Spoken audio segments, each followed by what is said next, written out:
மேடைக்கு பேச வருகை தருகிறார் திரு கரு பழனியப்பன் அவர்களை உங்களது பலத்த கைத்தட்டலோடு வருக வருக என வரவேற்கிறோம் மாவட்ட நிர்வாகத்தின் சார்பாக.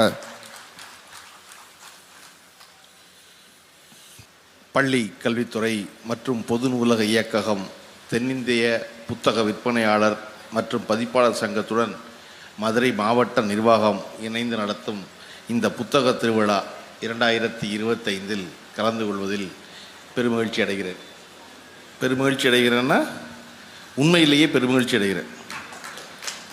ஏன் பெருமகிழ்ச்சி அடைகிறேன் அப்படின்னா, மதுரையிலேயே பிறந்தது மட்டும்தான் நான் வந்து காரைக்குடியில். மற்றபடி என்னுடைய இளமை காலம் என்பது முழுக்க மதுரை தான்.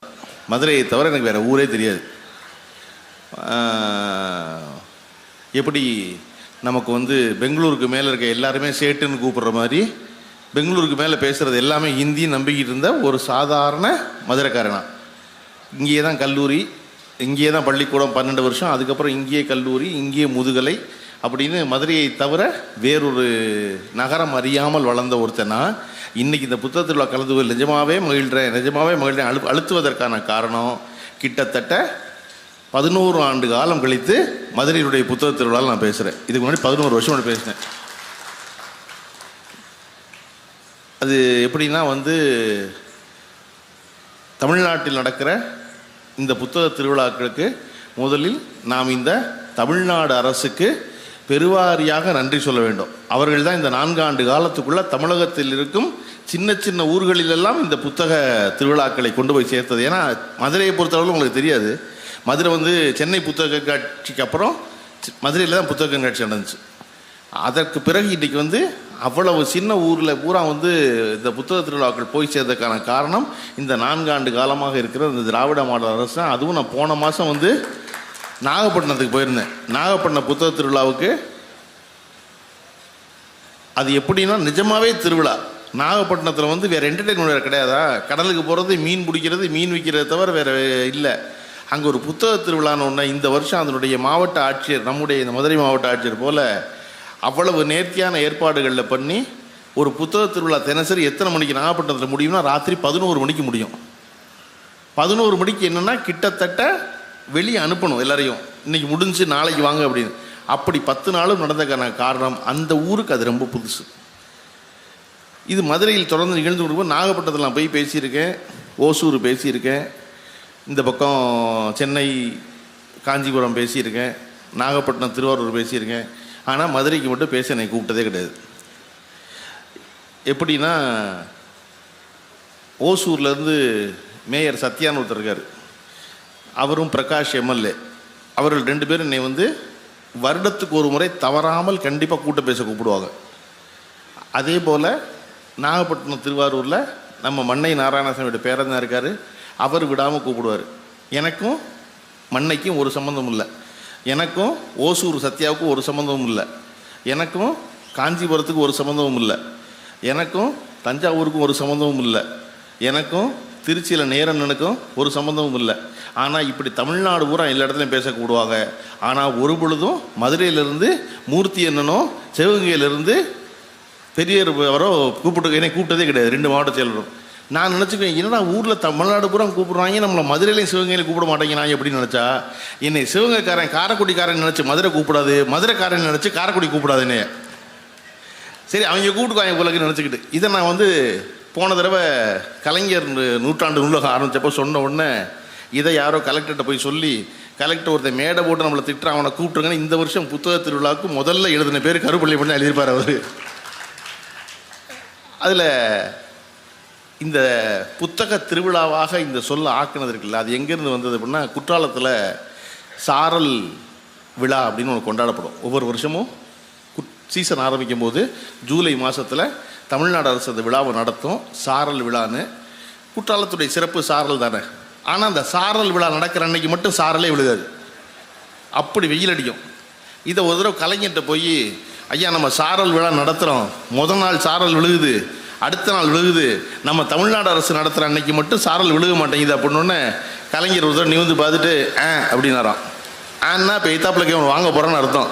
அவர் சொன்னாராம், ஏண்டா ஊரெல்லாம் பத்திரிக்கை அடித்து சாரல் விழா சாரல் விழா சாரல் விழானா எப்படியா சாரல் விழுகும், முதல்ல அது சாரல் திருவிழான்னு மாற்றுங்க ஏன்னாராம்.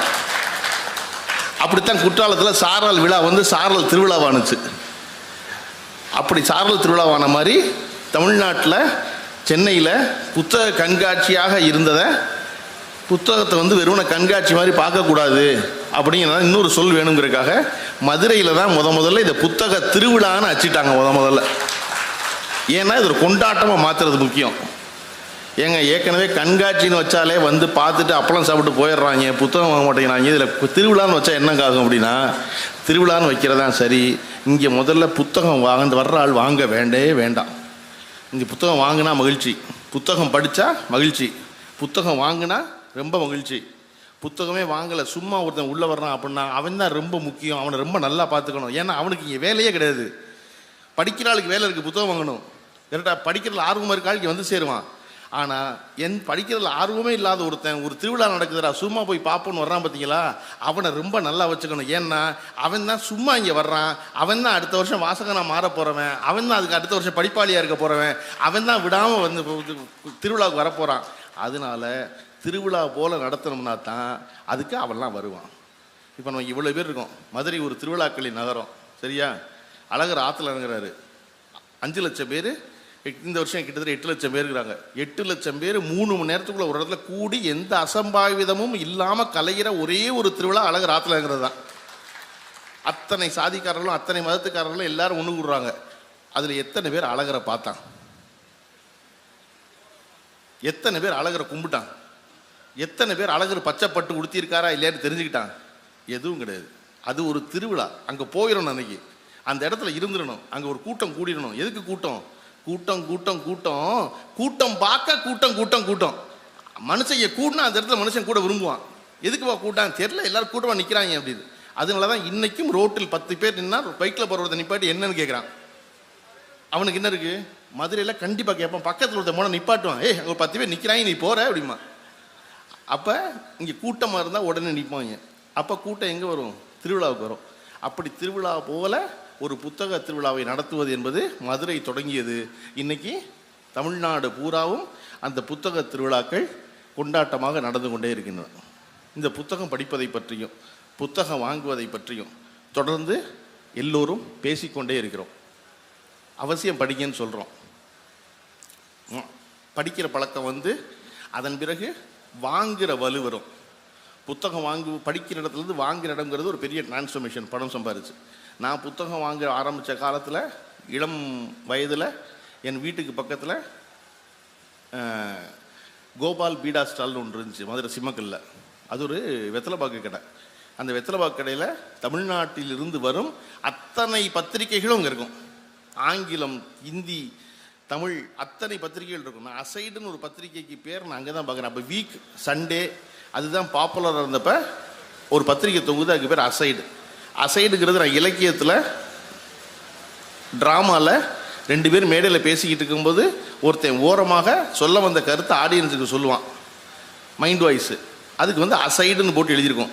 ஒரு பத்திரிகைக்கு பேர் அசைடுன்னு இருக்கே அப்படின்னு பேரை பார்த்து அந்த பீடா ஸ்டாலில் நின்று அந்த பத்திரிகை எடுத்து படிச்சிட முடியும். தொடர்ந்து எங்கள் வீட்டில் எல்லா பத்திரிகைகளும் வாங்கப்பட்டன. தினசரி ஒரு பத்திரிகை வரும், சாவி, குங்குமம், குமுதம், இதயம் பேசுகிறது, முத்தாரம்னு.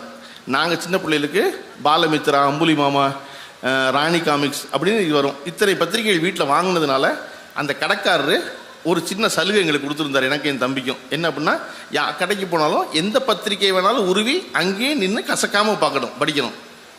கசக்காமல் படிக்கிறதுக்கு எங்களுக்கு புத்தகத்தை கையால் தெரிவிக்கிறதுனால வீட்டில் அத்தனை பத்திரிக்கை வாங்கினதுனால கசக்காமல் வச்சுருவோம், படிக்க வச்சுருவாரு. அப்படி எல்லா பத்திரிகைகளையும் அப்படி கோபால் பீடா ஸ்டாலில் தான் போய் படிக்க ஆரம்பித்த பொழுது எங்களுக்கு நல்வாய்ப்பாக என்ன அமைஞ்சு அப்படின்னா, மதுரையில் பிறந்தவனுக்கு இருக்க ஒரே பொழுதுபோக்கு என்னது?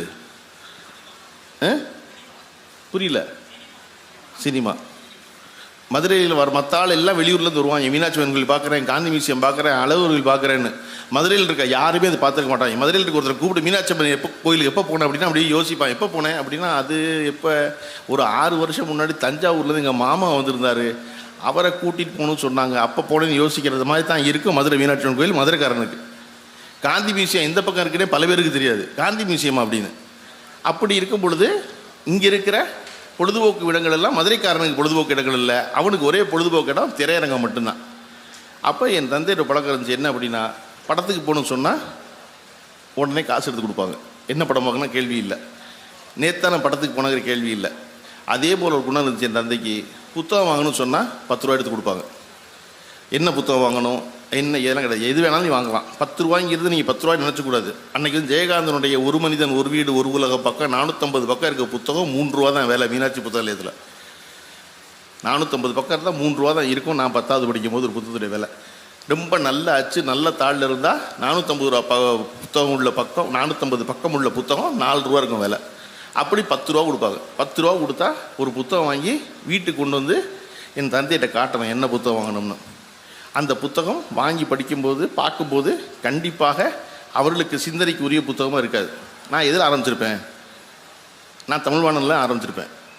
தமிழ்வாணன் புத்தகத்தை பார்த்தா என் தந்தைக்கு என்ன தோணும், என்னடா இதை வாங்கிட்டு வந்திருக்கேன்னு தோணும். ஆனால் அதை ஒரு நாள் வெளிப்படுத்தினதில்லை. அது நான் தேர்ந்தெடுத்தது. சிரிச்சுட்டு கொடுத்துருவாங்க. அது நான் முடிவு பண்ணது. அப்போ நானே படித்து ஒரு இடத்துக்கு தாண்டி அடுத்த புது புது எழுத்தாளர்களுக்கு வர்றேன். ஒரு நாளும் எனக்கு யாருமே ரெக்கமெண்ட் பண்ணல. இது எதுக்கு சொல்ல வரேன்னா, அந்த புத்தகத்தை வாங்கும் திறன் எனக்கு கிடையாது. என் தந்தைக்கு இருந்துச்சு, என்னை அனுமதிச்சார். அதுக்கப்புறம் மதுரையில் சிம்மக்கல்ல இருக்க மாவட்ட மைய நூலகம் ஒன்று தான் வழி. மாவட்ட மைய நூலகம் அப்போ இருக்கும் பொழுது ஒரு கட்டத்தில் பணம் சம்பாதிக்க தொடங்கி புத்தகம் வாங்க வாய்ப்பு அமையுது. படிக்கிற பழக்கம் இருக்கிறதுனால இப்போ எல்லா புத்தகங்களையும் நாமே வாங்கலாம். நம்ம வாழ்க்கையில் மிக மகிழ்ச்சியான மனிதர்களாக எப்போ இருப்போம் அப்படின்னா, ஒரு புத்தகத்துடைய அட்டையை பார்த்து அது பிடிச்சி உள்ள தடவி விலை யோசிக்காமல் ஒரு புத்தகத்தை நீங்கள் வாங்கிட முடியும். நான் உங்களோட மகிழ்ச்சியான மனிதர் இந்த உலகத்தில் இருக்கவே முடியாது. அது 450 ரூபா பரவாயில்ல, அதனால ஒன்றும் இல்லை. அதுக்கு பில்லு போடும்போது தான் தெரியும் 450 ரூபாயின்னு. அந்த இடம் வரும் பொழுது இயல்பாக என்ன ஆகுறதுனா, படிப்பு குறைஞ்சு புத்தகம் அதிகமாகிடுது. வாங்கிய புத்தகமெல்லாம் படிக்கிறோமா இல்லை, ஆனால் வாங்கிக்கிட்டே இருக்கோம். வீடு என்ன சொல்லுது, இந்த வருஷம் புத்தக திருவிழாவில் போய் புத்தகம் வாங்குறீங்களே, போன வருஷம் புத்தகமெல்லாம் படிச்சிட்டிங்களாங்கிறதான் முதல் கேள்வியாக இருக்கும். சரி, அது பரவாயில்ல. அதை கேட்குறது கணவனோ மனைவியோ. மனைவி புத்தகம் படிக்கிறவளாக இருந்தால் கணவன் கேட்பான், கணவன் படிக்கிறவளாக இருந்தால் மனைவி கேட்பா, படிச்சிட்டிங்களான்னு ஆன்ட்டுக்கு நடத்தணும். இதுக்கிடையில் நீங்கள் ஒரு புத்தகம் மாதிரி வச்சிடணும். வீட்டில் புத்தகம் மாதிரி வைக்கிறதுக்கு முன்னாடி என்ன செய்யணும், வீடு வாங்கிடணும். அது ரொம்ப முக்கியம். இல்லாட்டினா வாடகை வீடு புத்தகத்தை தூக்குற மாதிரி துன்பம் உலகத்தில் கிடையாது. முதல்ல எதை கழிச்சு கட்டிட்டு போகலாம்னு வீட்டில் சொல்லுவாங்கன்னா அந்த புத்தகத்தை போட்டு போயிடலாமே, இதை தூக்கிட்டு போய் என்ன செய்யறதுன்னு. அதனால முதல்ல வீடு வாங்கிறது அதை விட ரொம்ப முக்கியம். இப்போ அந்த புத்தகத்தை அபரிதமாக வாங்கி வீட்டில் வைக்கும் பொழுது மனைவியோ கணவனோ உறவுக்காரர்களோ கேட்கும் கேள்வி போய் வீட்டுக்கு யார் வந்தாலும், ஏன் சார் எல்லாமே படிச்சிட்டிங்களாம்பா. நமக்கு புத்தகம் படிக்கிற பழக்கம் இருக்குது, படிக்கிறோம், இன்றைக்கும் படிக்கிறோம் காலையில். ஆனால் நம்ம படித்தே முடிக்க முடியாத அளவு புத்தகத்தை வாங்கி வீட்டில் வச்சுட்டோம். ஏன்னா அது புத்தகத்தின் மேல் இருந்த பிரியத்தினால. நான் அப்படி என்கிட்ட கேட்பாங்க வந்து, ஏன் சார் எல்லா புத்தகம் படிச்சிட்டிங்களா சார் அப்படின்னு கேட்பான். நான் கேட்பேன், நீ உங்கள் வீட்டில் வாங்கி வச்சுருக்க எல்லா பொருளையும் பயன்படுத்திட்டியா அப்படிமே. நம்ம வீட்டில் எவ்வளோ பொருள் வாங்கி வச்சுருக்கோம், எல்லாத்தையும் பயன்படுத்திட்டோமா? எல்லார் வீட்லேயும் ஒரு பொருள் இருக்கும். ரொம்ப எளிய பொருள் சொல்கிறேன், 500 ரூபாய்க்கு ஒன்று அயன் பாக்ஸ் ஒன்று இருக்கும். யாராவது அயன் பண்ணுறோமா? ஒரு 50 வயசு ஆளாக இருந்தால் உங்கள் வீட்டில் கண்டிப்பாக ஒரு தையல் மிஷின் இருக்கும். அந்த தையல் மிஷின் கடைசியாக எப்போ தச்சோன்னு யாருக்காவது ஞாபகம் இருக்கா? ஒருவேளை 30 வயசாக இருந்தால் நீங்கள் நல்லா சம்பாரித்து சாஃப்ட்வேர் கம்பெனியில் இருந்தீங்கன்னா உங்கள் வீட்டில் 2 டிவி இருக்கும். அந்த 2 டிவி வச்சு என்ன பண்ண போகிறோம்? அது எப்போதுமே கேள்வி கேட்காத சொந்தக்காரன் உங்கள் வீட்டில் புத்தகம் இருந்தால் மட்டும் வந்து கேட்பான், ஏன் சார் எல்லாத்தையும் படிச்சிட்டிங்களா அப்படின்னு. புத்தகம் என்பது நான் உங்களுக்கு சொல்கிறேன், வந்து உட்கார்ந்துருக்க நீங்கள் எல்லாரும் இன்றைக்கி தீவிரமான வாசகர்கள். புத்தகம் என்பது படிப்பதற்கு அல்ல, வாங்குவதற்கு.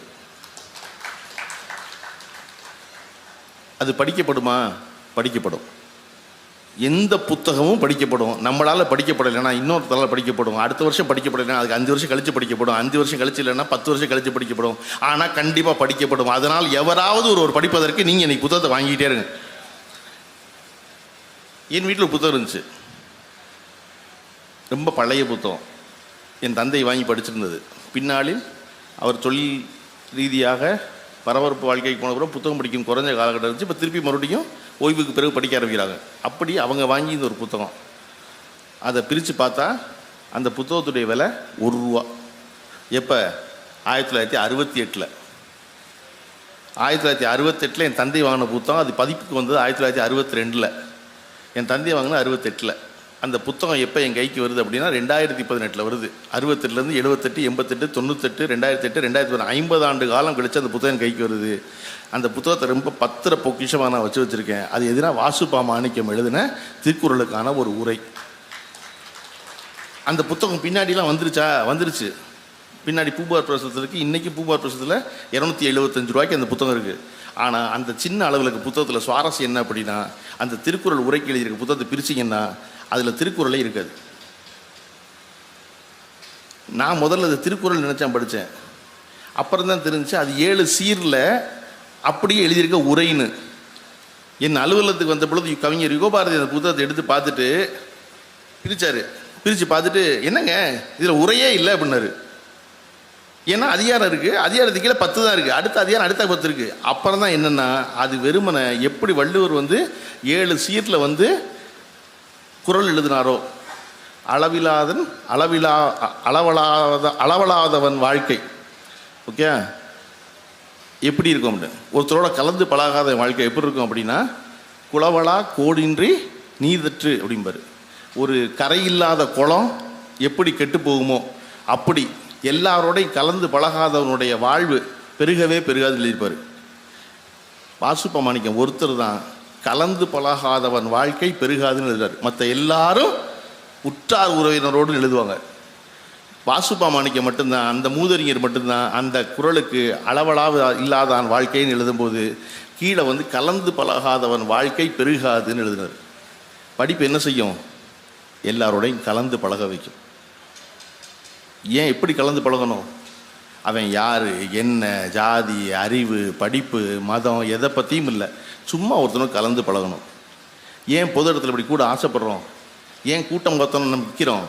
ஏன் கூட்டம் பார்த்த இடத்துல போய் கூடி அவசரமாக நிற்கிறோம்? ஏன் திருவிழா கொண்டாடுறோம்? ஏன் அழகரை பார்க்காம அழகர் ஆற்றுல இருக்க 5 லட்சம் பேரில் ஒரு ஆளாக போகிறோம் அப்படின்னா, மனுஷன் கலந்து பழக விரும்புகிறான். கலந்து பழகுவது தான் மனித வாழ்வின் நோக்கம். கலந்து பழகுனா தான் பெருகும்னு சொல்கிறது வாசுபா மாணிக்கம் எதை சொல்கிறாரு? நீங்கள் கலந்து பழகுனா அன்பு பெருகும், கலந்து பழகுனா அறிவு பெருகும், கலந்து பழகுனா பணம் பெருகும், பணம் பெருகுனா மறுபடியும் உன்னுடைய கொடுக்கும் தன்மை பெருகும், கொடுக்கும் தன்மை பெருகுனா அன்பு பெருகும். இப்படி எல்லாமே ஒன்றோடு ஒன்று இன்டர்லாக்கிங்காக மனித வாழ்வுக்கு பெருக்கம் வேணும்னா கலந்து பழகணும்னு சொல்கிறாரு. அவர் ஒருத்தர் தான் அதை கலந்து பழகுதல் சொன்னார். நம்ம ஐயா நான் வரும்போது தொடர்ச்சியாக திருக்குறள் பேசிக்கிட்டு இருந்தார். அகர முதல எழுத்தெல்லாம் ஆதி பகவன் முதற்றே உலகு. எழுத்துக்கெல்லாம் அகரம் முதல் போல உலகத்துக்கு பகலவன். எழுத்துக்கெல்லாம் எது முதல்ல? அகர முதல்ல. வாசுபா மாணிக்கம் மட்டும்தான் எழுதுறாரு, எழுத்துக்கெல்லாம் அகர ஒலி முதல் போல அப்படின்னு. எல்லா மொழியிலையும் ஆங்கிற எழுத்து முதல் கிடையாது, ஆங்கிற ஒலி தான் முதல். அது ஆங்கிலமோ இந்தியோ தமிழோ துருக்கியோ எந்த மொழியாக இருந்தாலும் மொழிகளுக்கெல்லாம் அகர ஒலி முதல் போல. அகரம் முதல் போல இல்லை, அகர முதல எழுத்தலாம்னு சொன்னா என்ன, அகர ஒலி தான் முதல்னு வாசுப்பாங்கிற மூதறிஞர் தான் எழுதுறாரு. நெடுநீர் மறவி மடி துயில் நான்கும் கெடுநீரார் காமக்கலன்னு ஒரு குறள் உண்டு. நெடுநீர்னா ஒரு காரியத்தை நீட்டிச்சு செய்கிறது. 10 நிமிஷத்தில் முடிகிற வேலையை அரை மணி நேரம் செய்கிறது, 1 மணி நேரம் செய்கிறது. இந்த செஞ்சுக்கிட்டே இருக்கேன் சார்மா, முடிக்கவே மாட்டான் அந்த வேலையை. நெடுநீர். மறவினா மறதி. நெடுநீர் மறவி. மடினா சோம்பல். அந்த சொல் இப்போ மலையாளத்தில் இப்பவும் இருக்குது, மடிங்கிற சொல். நெடுநீர் மறவி மடி துயில். துயில்ங்கிறது என்னது? துயில்ங்கிறது தூங்குறது இல்லை, துயில்ங்கிறது தூக்க நிலை. தூக்குறது உறக்கம். அதனால தான் உழைப்பாளி உறக்கம் கொள்கிறான், மன்னன் துயில் கொள்கிறான். மன்னனுக்கு தூக்கம் வராது, ஏன்னா உடல் உழைக்கல, அசதி இல்லைல்ல, அதனால அவர் துயில் கொள்வார். மன்னர் துயில் கொள்வார், விறகு வெட்டி உறக்கம் கொள்வான். வள்ளுவர் சொல்றாரு துயில் கேடு. நெடுநீர் மறவி மடி துயில் நான்கும் கெடுநீரார் காமக்கலனா. ஒருத்தர் கெட்டு போகிறதுன்னு முடிவு பண்ணால் இந்த 4 குணம் வந்து சேருமா. அவன் அதை அணிகள்லாம் நினச்சி எடுத்து நெஞ்சில் ஒத்துக்கணும். நெடுநீர் மறவி மடி துயில் நான்கும் கெடுநீரார் காமக்கலனுடைய விருப்பமாக அணிஞ்சிக்கிற அணிகலனா. அதுக்கு அப்படியே இன்னொரு உரை சொல்கிறாரு வாசுப்பா. அது ஏறுற கலனா. களம் இருக்குல்ல, படகு, நெடுநீரால் அவன் விரும்பி ஏறி அதில் உட்காந்துக்குவானான். அது எங்கேயும் கொண்டு போய் சேர்க்காது, அதில் ஏறி உட்காந்துக்குவானான். அப்போ ஒரு திருக்குறள் 7 சீரில் 2000 வருஷமாக எழுதப்பட்ட குறளுக்கு இன்னைக்கு வரை உரை எழுதப்பட்டு கொண்டே இருக்கிறது. அதை பற்றி வெவ்வேறு பேச்சுக்கள் இருந்து கொண்டே இருக்கின்றன. இன்னைக்கு பாமையன் வரல, அவசரமாக ஒரு சப்ஸ்டியூட் பிளேயரை மேலே ஏற்றுறாங்க அப்படின்னா அவர் உங்களை உடனே ஏதோ வச்சு எங்கேஜ் பண்ணிட முடியுதுட்டாங்க. ஒரு திருக்குறளை வச்சு அடுத்தடுத்து சொல்லி வரிசையாக எங்கேஜ் பண்ணிட முடியுது. 2000 வருஷமாக ஒரு குறள் பேசிக்கிட்டே இருப்போமா நம்ம? அப்படின்னா இந்த உலகத்தில் திருக்குறளை போல படிக்க படிக்க விரிவடைகிற ஒரு நூல்னு பார்த்தீங்கன்னா இன்னொரு நூல் கிடையவே கிடையாது. ஒரு நூல் முடிஞ்சிடும். அது என் அறிவுக்கு என்னவோ அந்த அறிவுக்கு தகுந்த அந்த நூல் மாறிக்கிட்டே இருக்குது. படிக்கிற ஒவ்வொரு ஆளும் புதுசு புதுசாக அவங்க சொல்லிக்கிட்டே இருக்காங்க. போன வாரம் இளையராஜாவுக்கு ஒரு புது உரை சொல்கிறாரு. அப்படி எல்லாரும் உரை சொல்லுகிற ஒரு நூலாக இருக்குல்ல, அந்த நூல் எந்த நூல் அப்படின்னா அது ஒரு நீதி நூல். இலக்கியம் தானே திரும்ப திரும்ப படிப்பான். நீதி நூல் எப்படி திரும்ப திரும்ப படிப்பான்? அது அட்வைஸ் இல்லை. திரும்ப திரும்ப எப்போ பார்த்தாலும் இதை செய், இதை செய்யாத, இப்படி இரு, இப்படி போ, இப்படி வாழு, இப்படி ஆளோட பழகு, இப்படி ஆளோட பழகாமல் விட்டுறாத, இது தீமை, இது நன்மைன்னு சொல்லிட்டு 1330 அட்வைஸு. 1330 அட்வைஸ் சொல்கிற ஒரு நூலை உலகத்திலேயே எங்களுடைய மிகச்சிறந்த இலக்கியம்னு வச்சுருக்க ஒரே ஒரு இனக்குழு எதுனா தமிழர்கள் மட்டும்தான் அதை வச்சுருக்காங்க. அதனால தான் நம்ம ஹிந்தி தெரியாது போடாங்கிறோம். அவனுக்கு அது மட்டும்தான் புரியவே மாட்டேங்குது. ஏன் ஹிந்தி தெரியாது போடான்னு சொல்கிறான்னா, உங்ககிட்ட ஒன்றுமே இல்லை. எங்கிட்ட 2000 வருஷமாக படித்தும் தீராத ஒரு புத்தகம் இருக்குது. கீழடியை வந்து தோண்டி எடுத்து முடித்தா அது 4000 வருஷம் மாறக்கூடும். இப்போதைக்கு நான் 2000 வருஷம் வச்சுருக்கோம். அப்படி ஒரு புத்தகத்தை தொடர்ந்து படித்துக்கொண்டே இருக்கிறார்கள். படித்துக்கொண்டே இருக்கிற புத்தகம் இன்றைக்கும் நேரடியாக இன்னைக்கு இருக்கிற ஆளோட கனெக்ட் ஆகுது. சாசருடைய கேண்டபரி டேல்ஸ் தான் ஆங்கில இலக்கியத்தினுடைய முதல் நூல். கேண்டபரிங்கிற ஊதுக்கு போகும்போது 100 பேர் சேர்ந்து சொன்ன கதை, அதனுடைய தொகுப்பு தான் ஆங்கில இலக்கியத்தின் முதல் புத்தகமாக அறியப்படுகிறது. எழுதப்பட்ட கிட்டத்தட்ட 13 நூற்றாண்டுகள் ஆயிடுச்சு. 13 நூற்றாண்டுகள் கழிச்சு இன்னைக்கு நீங்கள் சாசருடைய கேண்டபரி டேல்ஸ் எடுத்து படித்தீங்கன்னா உங்களுக்கு உரை வேணும். அந்த இங்கிலீஷ் ஒரு வார்த்தை கூட இன்றைய இங்கிலீஷ் இல்லை. அதுக்கு உரை இல்லாமல் உங்களால் படிக்க முடியாது. உரை வேணும்.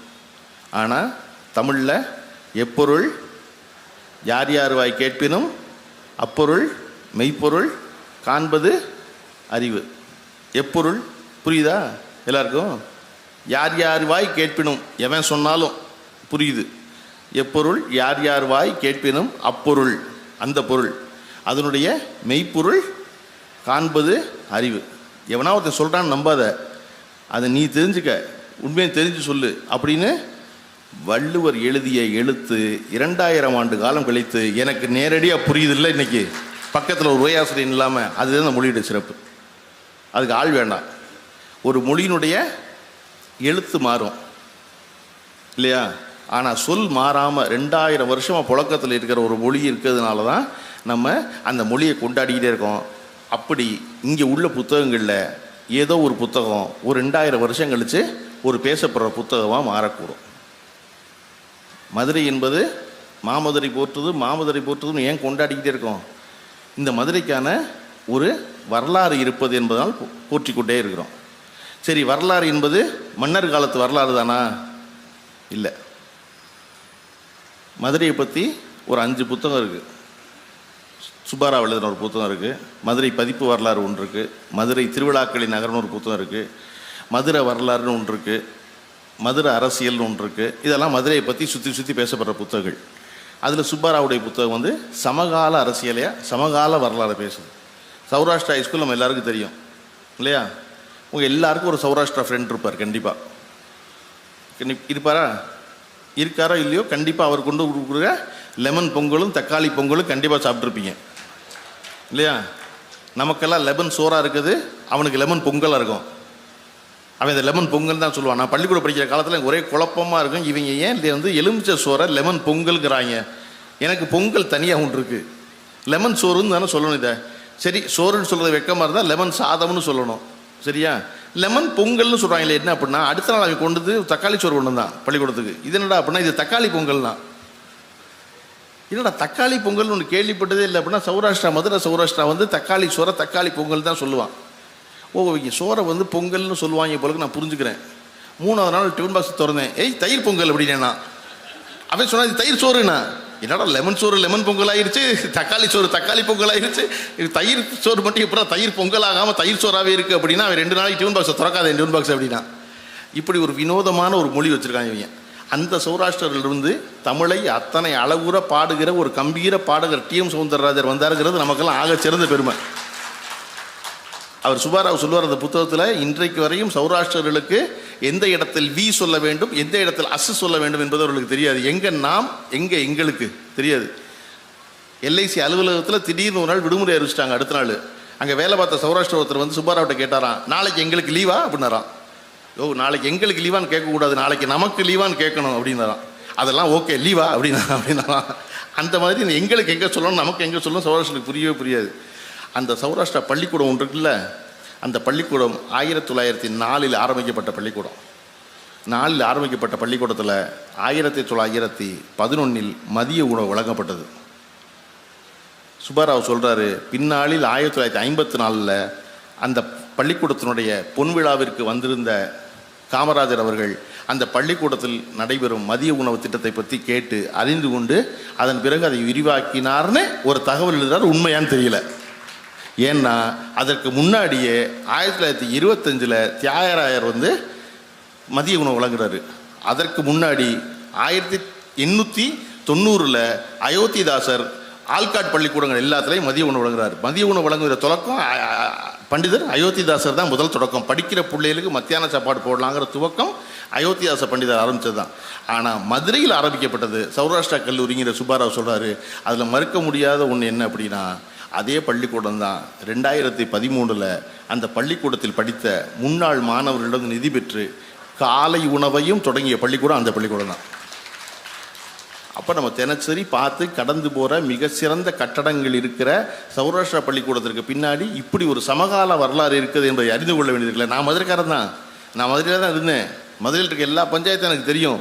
எதுவும் எனக்கு தெரியாமல் நடக்க முடியாது அப்படின்னு நினச்சிக்கிட்டு இருக்கேன்னா, இந்த இருக்க பள்ளிக்கூடம் சௌராஷ்டிரா ஸ்கூலு, அந்த சௌராஷ்டிரா பள்ளிக்கூடத்தில் இத்தனை பெரிய ஒரு வரலாற்று முக்கியத்துவம் வாய்ந்த 2 நிகழ்ச்சிகள் நடந்திருக்கிறது என்பது எங்கேயோ இருந்து ஒருத்தர் வந்து மதுரை வரலாறு ஒரு புத்தகம் எழுதி அதை படிக்கும் பொழுது தான் இன்னொரு மதுரைக்காரனுக்கே தெரியுது, ஓ நம்ம மதுரைக்காரங்க தானா, இந்த ஊரில் இவ்வளோ நல்லது நடந்திருக்கா அப்படின்னு. புத்தகம் படிப்பதன் அவசியம் என்ன அப்படின்னா, உங்களுக்கு பக்கத்தில் ஒரு அற்புதம் நிகழ்ந்து கொண்டே இருக்கிறது. அந்த அற்புதத்தை அறியாதவர்களை நாம் இருந்து கொண்டே இருக்கிறோம். அது ஒரு புத்தகத்தின் வாயிலாக வந்து சேரும் பொழுது எப்படி இப்போ நான் சௌராஷ்டிரா பள்ளிக்கூடத்தை பார்க்கும் பொழுதெல்லாம் மிகப்பெரிய மரியாதையோடு பார்க்குறனோ, அப்படி நீங்கள் உங்கள் ஊரை மரியாதையோடு பார்ப்பதற்கு ஒரு புத்தகம் உங்களுக்கு உதவக்கூடும். ஏன் புத்தகம் படி திரும்ப திரும்ப சொல்லிகிட்டே இருக்காங்க, திரும்ப பேசிக்கிட்டே இருக்காங்க அப்படின்னா, புத்தகம் மட்டும்தான் உங்களை சிந்திக்க பழக்குகிறது. நாம் எப்பொருள் யார் யாரை கேட்பணும் அப்பொருள் மெய்ப்பொருள் காண்பது அறிவு. எப்படி இந்த மெய்ப்பொருளை காண்பது? சுபாராவ் எழுதின புத்தகத்தை மட்டும் நான் படித்தேன்னா எனக்கு என்ன தெரியும்? ஓ, மதிய உணவு திட்டமே சௌராஷ்டிரா பள்ளிக்கூடத்தை ஆரம்பித்தாங்களா, அதன் வாயிலாகத்தான் காமராஜர் வந்து இந்த திட்டத்தை தமிழ்நாட்டுக்கு கொண்டு வரான்னு நினச்சிக்கிட்டு இருப்பேன். ஆனால் திராவிட வரலாறு படிக்கும் பொழுது தான் அதை வந்து தியாகராயர் கொண்டு வந்த திட்டம் தெரியுது. 25 தியாகராயரை தொட்டு அயோத்திதாச பண்டிதரை படிக்க போகும்பொழுது தான் இல்லை அது வந்து 1889 சார் ஆல்காட் பள்ளியில் வந்து அந்த திட்டம் துவங்கிருச்சுன்னு தெரியுது. அப்போ இதை தொடர்ந்து படிக்கும் பொழுது இதனுடைய சரி தப்புகளை நீக்கி இல்லை இதுதான் உண்மைன்னு தெரிஞ்சுக்க முடியுது. இல்லாட்டி என்ன ஆகும், நம்மெல்லாம் முன்னோர்கள் ஒன்று முட்டாள்கள் இல்லைன்னு வாட்ஸ்அப் மெசேஜை மட்டும் ஃபார்வர்ட் பண்ணிக்கிட்டே இருப்போம். அவ்வளோ தூரம் இல்லையா? ஏன் வாட்ஸ்அப் மெசேஜை நம்ம உடனே ஃபார்வர்ட் பண்ணுறோம்? பெருமிதமாக இருக்கத. அதுக்கு அறிவும் தேவையில்லை, காசும் தேவையில்லை. ஒரு ஃபார்வர்ட் மெசேஜுக்கு 10 காசுன்னு போட்டால் எவனும் ஃபார்வர்ட் பண்ண மாட்டான். வெறும் 10 காசு போட்டால் நம்மளால் நிப்பாட்டிடுவான். அது என்னப்பா 10 காசு கேட்குறாங்க இதுக்கு அப்படின்னு. இப்போ 10 காசு கிடையாது. ஓகே, என்ன சமூக சேவை செய்கிறதுக்கு வந்து நிறைய நேரமும் பொருள் இழப்பும் ஏற்படும். என்னால் சமூக சேவை செய்ய முடியாது. ஆனால் எனக்கு சமூக சேவை செஞ்ச நிறைவு வேணும் மனசுக்கு. நான் ஏங்குவேன்ல, நானும் சமூக சேவை செய்வேன். ஸோ என்னால் முடிஞ்ச சமூக சேவை என்ன? ரோட்டில் பைக் போனால், சார் ஸ்டாண்ட் எடுக்கல சார் அப்படின்னு சொல்லுவேன். அவர் கவனிக்கலைன்னா ரொம்ப பக்கத்தில் போய், சார் ஸ்டாண்ட் எடுக்கல சார் அப்படின்னு சொல்லிட்டா அவர் சாரி சார் அப்படின்ட்டு அவர் ஸ்டாண்ட் எடுத்துக்குவார். என்னுடைய மிகப்பெரிய சிறந்த நிறைவடைஞ்சிருவேன். அன்னை தெரசா போல நான் என்னை உணர்ந்துருவேன். ஏன்னா இன்றைக்கி நான் ரொம்ப முக்கியமான சமூக சேவை செஞ்சுட்டேன். அதுதான் வாட்ஸ்அப் ஃபார்வர்டு மெசேஜ். என்னால் ஒன்றும் சிந்திக்க முடியாது. ஒருத்தன் பொய்யை சிந்திச்சு எனக்கு அனுப்புகிறான், நான் என்ன மாதிரி சமூகத்தை செய்யணும்னு நினைக்கிறேன், உடனே ஃபார்வர்டு. அப்போ இந்த செய்தியை நாம் சரியா தவறா, இதை சொல்லலாமா கூடாதா, உண்மைதானா இல்லையா அப்படின்னு அறிந்து கொள்வதற்கு தொடர்ச்சியாக படிக்க வேண்டியது. சரி, தொடர்ச்சியாக படித்தா என்னப்பா நடக்கும்? தொடர்ச்சியாக படிப்பதனால என்ன செய்வீங்கன்னா, நீங்கள் முதல்ல வெகுஜனத்தை விட்டு அந்நியப்பட்டு போவீங்க. ஏன்னா நீங்கள் சிந்திக்கிற ஆளாயிருவீங்க. சிந்திக்கிற ஆளாக நீங்களே உங்களை நினச்சிக்க ஆரம்பிச்சிருவீங்க. நான் நினச்சிக்கிட்டுவேன்ல, அவன் என்ன படித்தான்? 8வது. அப்புறம் என்ன படித்தான்? ஒன்றும் படிக்கலை. அதுக்கப்புறம் எதுவும் படிக்கலை. ஆனால் நான் வருஷம் புத்தக திருவிழாவில் 5000 ரூபாய்க்கு புத்தகம் வாங்கியிருக்கேன். இதுவரையும் 15 புத்தக திருவிழா. வருஷம் 5000 ரூபாய்னா 15 புத்தக திருவிழாவுக்கு 75,000 ரூபாய்க்கு புத்தகம் வாங்கியிருக்கேன். 75,000த்தில் திருடு போனது போக நான் திருடிட்டு வந்தது எல்லாம் சேர்த்து கிட்டத்தட்ட 1,00,000 ரூபாய்க்கு புத்தகம் இருக்குது. 1,00,000 ரூபாய்க்கு புத்தகம் வாங்கியிருக்கேன்னா அப்படின்னா நான் ஒரு சிந்திக்க தெரிஞ்ச மனுஷன். நான் என்ன நினச்சிக்கிறேன். இப்போ நான் என்ன சொல்ல ஆரம்பிக்கிறேன்? உனக்கு ஒன்று தெரியுமாம்பேன், நான் சொல்கிறேன் கேளும்பேன். இந்த நான் சொல்கிறேன் கேள்வி யாராவது சொன்னாங்கன்னா கேட்கவே கேட்காதீங்க. ஏன்னா இந்த உலகத்துக்கு வந்த இறை தூதர்கள் இருக்காங்கல்ல, அவர்களில் 1.25 லட்சம் பேர் வந்து சொல்கிறாங்க. அதில் கடைசி ஆள் தான் வந்து நபிகள் நாயகம்னு சொல்கிறாங்க. அப்படி வந்து இறை தூதர்களில் ஒருத்தர் கூட நான் சொல்கிறேன்னு சொல்லவே இல்லை. சொல்லணும்ல, நான் சொல்லுகிறேன்னு ஒரு இறை தூதரும் சொல்லலை. அப்போ இந்த நான் சொல்கிறேங்கிறனால யார்? இறை தூதருக்கு மேலேயா? கடவுளா நீங்கள்? இது என்ன சிக்கல்னா படிப்பதனால் வருகிற சிக்கல். அப்போ படிக்க படிக்க உங்களுக்கு என்ன வரணும் அப்படின்னா, சக மனிதன் மேலே மாபெரும் அன்பு வரணும். சக மனிதன் யார்? உங்களை மாதிரியே இன்னொரு படித்தவனா? கற்றாரை கற்றாரை காமுருவர்னு வள்ளுவர் சொன்ன மாதிரியா? இல்லை. படிக்காத ஒருத்தன் மேலே அன்பு வரணும். நாம் எத்தனை முறை சொன்னாலும் விளங்கி கொள்ளாத ஒரு மனிதன் இருக்கான்ல, அவன் மேலே மாபெரும் அன்பு வரணும்.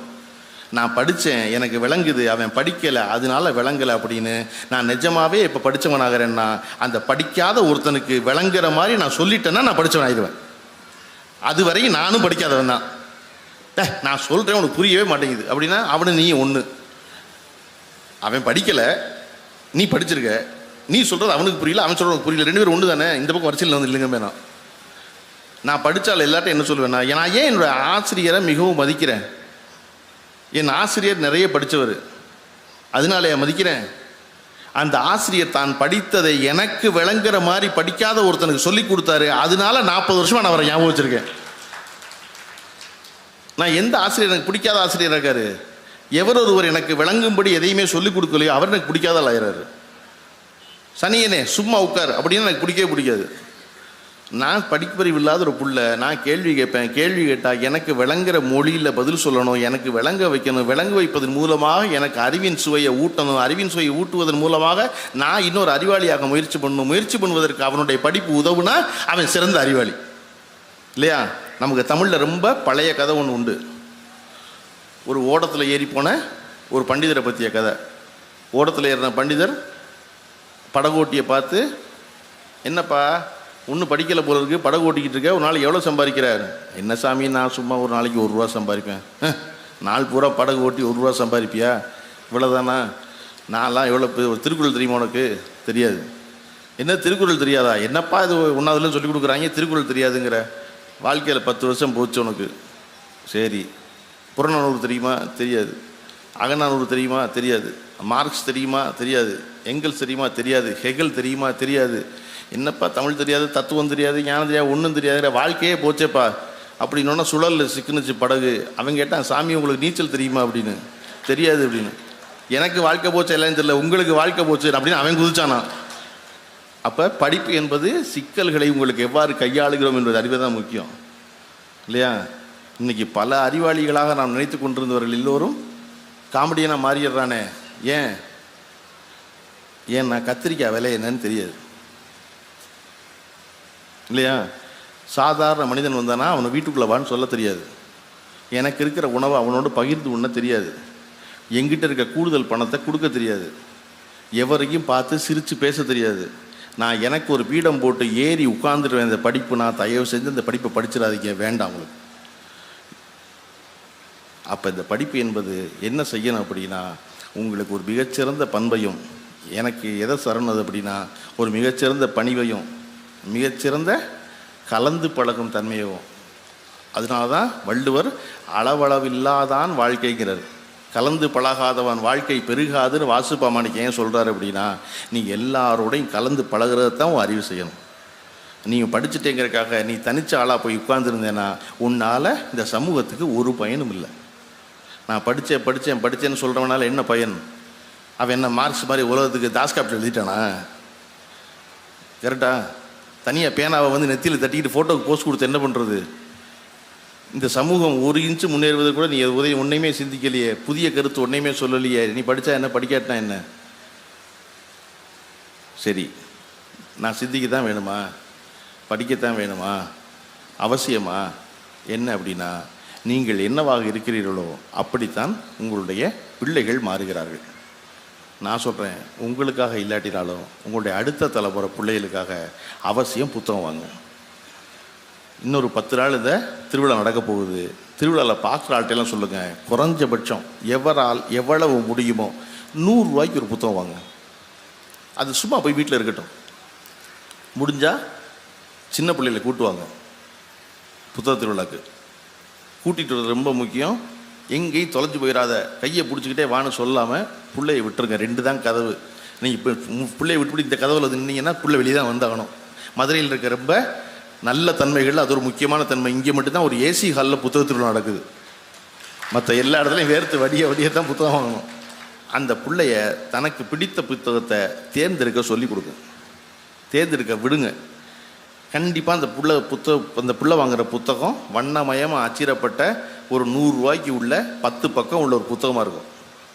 வாங்கி பார்த்துட்டு இதை போய் 50 ரூபாய்க்கு வாங்குற, கலர் பேப்பர் கலர் அடித்தோன்னே முடிஞ்சு போயிடும், இது வேண்டாம் வேற வாங்கு அப்படின்னா அந்த பிள்ளைக்கு அடுத்த புத்தகத்தை எடுத்தோடனே அம்மா வாங்கவான்னு கேட்கும். இப்போ புத்தகம் வாங்குறாள், பிள்ளை இல்லை, அம்மா வாங்கிடுவா. நான் முதல்ல சொன்ன மாதிரி எவ்வளவோ பணத்தை வீணடிச்சிருக்கோம். அந்த பிள்ளைக்காக முதல்ல ஒரு 50 ரூபாயை கையில் கொடுத்து புத்தகம் வாங்குன்னு பழக்குங்க. சொந்தமாக புத்தகம் வாங்குகிற பிள்ளை தன் வாழ்க்கையில் எப்பொழுதும் தவறான முடிவு எடுக்கவே எடுக்காது. நம் பிள்ளை எடுக்கிற முடிவு தப்பாக போயிடுமோன்னு தானே வீட்டில் இருக்க ஒரே பிரச்சனை வருது இல்லையா? ஏன்னா பிள்ளையை முடிவெடுக்க விட்டதே கிடையாது. பிள்ளை என்ன புத்தகம் வாங்கணும் நான் தான் முடிவு பண்ணுவேன், பிள்ளை என்ன படிக்கணும் நான் தான் முடிவு பண்ணுவேன், பிள்ளை என்ன குரூப் எடுக்கணும் +2ல் நான் தான் முடிவு பண்ணுவேன், பிள்ளை எந்த காலேஜ் சேரணும் நான் தான் முடிவு பண்ணுவேன், பிள்ளை என்ன உடை உடுத்தணும் நான் தான் முடிவு பண்ணுவேன். கடைசியில் பிள்ளை ஒரு பயலை கூட்டிகிட்டு வருது, அம்மாவுக்கு அடி வயித்தை பிடிச்சிருது. இவன் எதையுமே தேர்ந்தெடுத்தது இல்லையே, இப்போ ஒருத்தனை தேர்ந்தெடுத்திருக்காளே எப்படி சரியாக வரும்னு வர்ற பயன்தான் அது. அதுக்கு பதிலாக எளிதாக 5 வயசில் பிள்ளைக்கு 50 ரூபா கொடுத்து புத்தகம் வாங்க சொன்னீங்கன்னா அங்கேருந்து துவங்கி தனக்கு தேவையானதை அந்த பிள்ளை தேர்ந்தெடுக்க கற்றுக்கிட்டோம். எப்படி ஒரு புத்தகத்தில் சிறந்த புத்தகத்தை படிப்பதற்கு 5 வயதில் தொடங்கிய புள்ள 15 வயசில் வந்துடுதோ அந்த பிள்ளைக்கு இந்த உலகத்தில் எதையும் தேர்ந்தெடுக்க தெரிஞ்சிடும் இல்லையா? ரொம்ப சிரமமான காரியம் இது. 500 பக்கம் இருக்க ஒரு புத்தகத்தை முன்னட்டையும் பின்னட்டையும் பார்த்துட்டு வாங்கலாமா வேண்டாமான்னு முடிவு பண்ணுறது எப்படி இது சாத்தியம்? நம்ம சோப்புத்தூள் வாங்குகிறோம், பக்கத்து வீட்டுக்காரமாக சொல்லுது இந்த சோப்புத்தூள் நல்ல சோப்புத்தூள்னு. ஒரு பைக் வாங்குகிறோம், ஒருத்தன் ஓட்டி பார்த்தா சொல்கிறான் இது நல்ல பைக்கு இவ்வளோ பெட்ரோல் தரும்னு சொல்கிறான். ஒரு சட்டை துணி வாங்குகிறோம், இந்த பிராண்டு ரொம்ப நல்ல பிராண்டு போடுங்க 2 வருஷம் போகிற நல்லா இருக்குன்னு சொல்கிறான். இப்படி வாழ்க்கையில் பயன்படுத்த எல்லாவற்றையும் பற்றி ஒருத்தன் சொல்கிறான். நம்ம தெரிஞ்சிக்க முடியும். புத்தகத்தை ஒருத்தர் சொன்னால் நம்ம தெரிஞ்சிக்க முடியுமா? இந்த புத்தகம் ரொம்ப நல்ல புத்தகம்னு சொல்லி எனக்கு கொடுக்கப்பட்ட எந்த புத்தகத்தையும் என்னால் படிக்கவே முடியல. என்னடா அது ரொம்ப நல்ல புத்தகம், நாங்கள் 30 பக்கம் தள்ளுறதுக்குள்ளே முக்க வேண்டியது இருக்குது. அப்படிங்கும்போது தான் என்னுடைய பேராசிரியர் சொன்னார், தூக்கி குப்பையில் போடாதுன்னாரு. உன்னை எந்த புத்தகம் 30 பக்கத்துக்குள்ளே ஈர்க்கலையோ அது குப்பை, அவ்வளோதான். அது எதை பற்றி எவன் வேணாலும் என்ன வேணாலும் சொல்லிட்டு போகிறான். அது உனக்கு பிடிக்கணும், உனக்கு கனெக்ட் ஆகுது அந்த புத்தகம் அப்படின்னா நல்ல புத்தகம். உனக்கு கனெக்ட் ஆகலையா அது நல்ல புத்தகம் இல்லை. இலக்கியம் படிக்க போன அன்னைக்கு முதல் நாளுடைய பேராசிரியர் சொன்னார், நீங்கள் எல்லோரும் வாழ்க்கையில் கொடுத்து வைத்தவர்கள். காரணம் வேறு எந்த பாடம் படிக்கிறவனோ இப்போ இருக்கிறத முதல்ல படிக்கணும், அப்புறம் ஆராய்ச்சி செய்யணும், அப்புறம் போய் மறுத்து புதியது கண்டுபிடிக்கணும். அது ஃபிசிக்ஸோ கெமிஸ்ட்ரியோ மேத்ஸோ காமர்ஸோ சுவாலஜியோ அல்ஜிப்ராவோ எது படித்தாலும் இதான் நல்ல வரும். இலக்கியம் ஒன்று தான். முதல் நாளே வந்து உட்காந்து சேரில் சரிஞ்சு உட்காந்துட்டு ஷேக்ஸ்பியர் ஒரு முட்டாள்னு ஆரம்பிக்கலாம். யாருமே உன்னை கேட்க மாட்டான். உனக்கு ஷேக்ஸ்பியர் தெரியுமா, எவ்வளோ ஷேக்ஸ்பியர் படித்த, அதெல்லாம் கேட்கவே மாட்டோம். ஷேக்ஸ்பியரோட 2 வரி எடுத்து வச்சுக்கிட்டு ஷேக்ஸ்பியர் சொல்கிற அந்த கருத்து தப்புன்னு சொல்கிறதுக்கான எல்லா உரிமையும் வழங்கப்பட்டு விட்டது. ஏன்னா நீ இன்னைக்கு காலையிலேருந்து இலக்கியமானவன் அப்படின்னாரு. அந்த சந்தோஷம் புத்தகத்தில் கிடைக்கிது. அந்த புத்தகத்தை 500 பக்க புத்தகத்தை வெறுமனே ஒரு கடையில் போய் நின்று பின்னாடி இருக்க அட்டையை பார்த்துட்டு நடுவில் 2 பக்கத்தை பிரட்டி பார்த்துட்டு ஒரு புத்தகம் உங்களை வாங்க தூண்டும் அளவுக்கு அதை தேர்ந்தெடுக்கும் அளவுக்கு நீங்கள் பழகுறீங்கல்ல, அதை விட உங்களுக்கு வாழ்க்கையில் வேறு என்ன வேணும்? நீ உலகத்தில் எல்லாத்தையும் தேர்ந்தெடுத்துடலாம். அப்போ இங்கே ஒரு பண்பாடை, அன்பை, தேர்ந்தெடுக்கும் தன்மையை, அறிவை, எதுவுமே இல்லைன்னா காசு இருக்கு சும்மா வாங்கி வைக்கிறத, இது எல்லாவற்றையும் நம் வீட்டுக்குள்ள இருக்கும் புத்தகங்கள் செய்து கொண்டே இருக்கின்றன. புத்தகங்கள் இதற்கு மேலாக ஒன்றை செய்கிறது. என்ன அப்படின்னா, எப்போ புத்தகம் வாங்கினாலும் என் வீட்டில் என் தந்தை எங்களுக்கு ஏற்படுத்திய பழக்கம் என்ன அப்படின்னா, மேலே பேர் எழுதி தேதி எழுதுறது. என் மகளுக்கும் மகனும் புத்தகம் வாங்கும்போது அது அவங்க புத்தகம் தானே, அவர்கள் என்னை பூமராக பார்த்து ஏன் பேர் எழுதணும் அப்படின்னா, நான் ஒன்றுமே சொல்லாமல் பேர் எழுது அப்படின்னேன். தெரியாது. அந்த புள்ள சிந்திக்கிற அளவுக்கு வரும்போது 10 வயசு ஆகும்போது நான் சொன்னேன், அவள் சின்ன வயசில் வாங்கின புத்தகத்தை எடுத்து காமிச்சோன்னா என் மகன் சொன்னா, ஓ இது நான் 3rd ஸ்டாண்டர்ட் படிக்கும்போது வாங்கினதா அப்படின்னா. அவள் இப்போ படித்தது 5th ஸ்டாண்டர்ட் தான், 10 வயசில் 5வது தான் படித்தா. அவளுக்கு ஓ நான் 3வது படிக்கும்போது வாங்கினதா அப்படின்னா. ரொம்ப முந்தியாது. நான் சொன்னேன், இந்த சந்தோஷம் வருது பற்றியா, இதுக்கு தான் புத்தகத்தில் வந்து தேதி எழுதணும். அந்த வீட்டில் இருக்க புத்தகம் உங்களை என்ன செய்யும்னா, உங்களுடைய காலத்தை தாண்டி 30 ஆண்டு காலம் பின்னாடி கொண்டு போகும். வாசுப்பா மாணிக்கத்துடைய ஒரு புத்தகம் எங்கிட்ட வந்து சேர்ந்து வருஷம் 5 தான் ஆகுது. ஆனால் அந்த புத்தகம் 50 ஆண்டுகளுக்கு முன்னாடி என் தந்தை படித்த புத்தகம் என்று நினைக்கும் பொழுது நான் என் வாசுப்பா மாணிக்கத்தோடு என் தந்தையும் சேர்த்து நினைக்கிறேன். இப்படி உங்களை காலத்திற்குள் முன்னும் பின்னுமாக எது பெரட்டி பெரட்டி கூட்டிகிட்டு போகும்னா, வெறும் புத்தகத்தின் முதல் பக்கம் உங்களை கூட்டி கொண்டு போயிடும். புத்தகத்துக்குள்ளே படிக்கிறதெல்லாம் அப்புறம், புத்தகத்தின் முதல் பக்கமே உங்களை அப்படி கூட்டு போயிடும். இப்படி ஒரு கலந்து கட்டிய எல்லா அனுபவங்களும் உங்களுக்கும் உங்கள் சார்ந்தவர்களுக்கும் வர வேண்டுமெனில், பெற வேண்டுமெனில் அவசியம் எல்லோரும் புத்தகம் வாங்குங்கள், முடிந்தால் வாசியுங்கள். நன்றி, வணக்கம்.